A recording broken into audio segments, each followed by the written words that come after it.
My name is Louivenzia Komases. I am from Namibia and I work in the intersection of Indigenous land rights and advocating for the rights of rural and marginalized young people.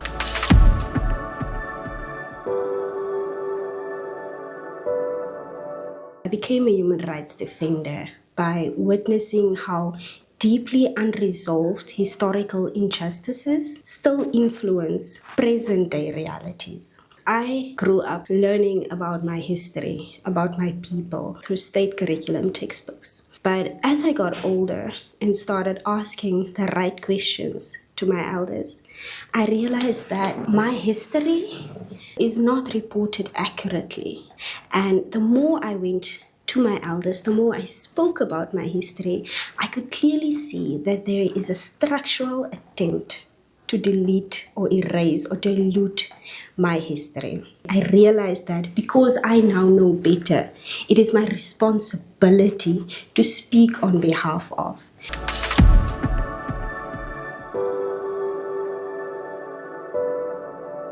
For me, those three words would be voice, accountability, but most importantly, it's responsibility. Human beings are communal by nature, and because we are communal creatures, I believe it is our responsibility to speak out against injustice, and it is our responsibility as citizens of this earth to protect the rights of others.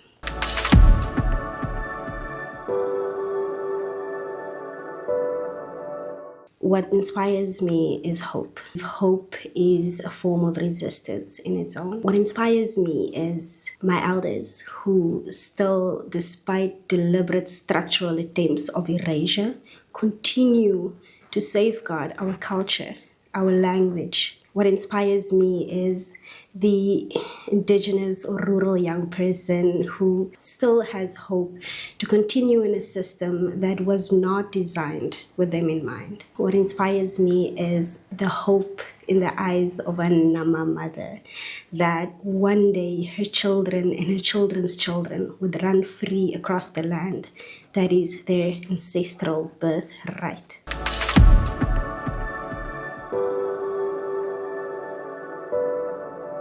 I would like to see mandatory, meaningful community consultations with any and all matters relating to ancestral land. I would love to see the indigenous peoples or the peoples most affected have a meaningful seat at the table where they can actively participate in the decision-making process.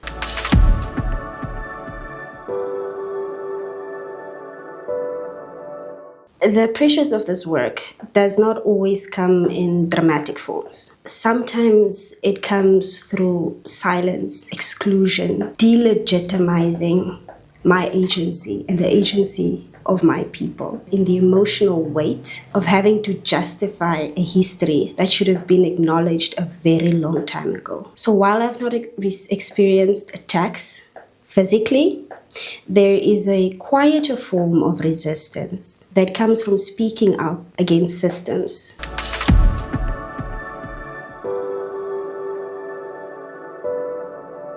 Many Global South grassroots activists face structural barriers like limited resources, technical language requirements, and distance from the decision-making processes. So yes, it is open in principle, but the practical part of it is not that open. It is not that accessible.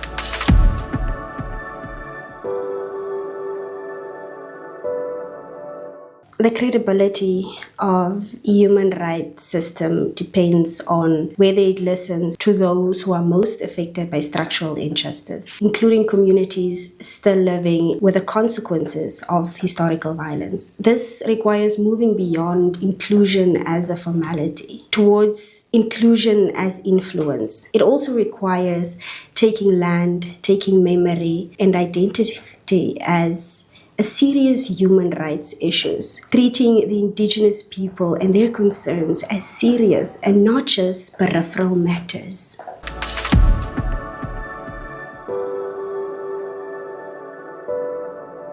Our country and our politicians, our president as well, have this rhetoric of unity in diversity.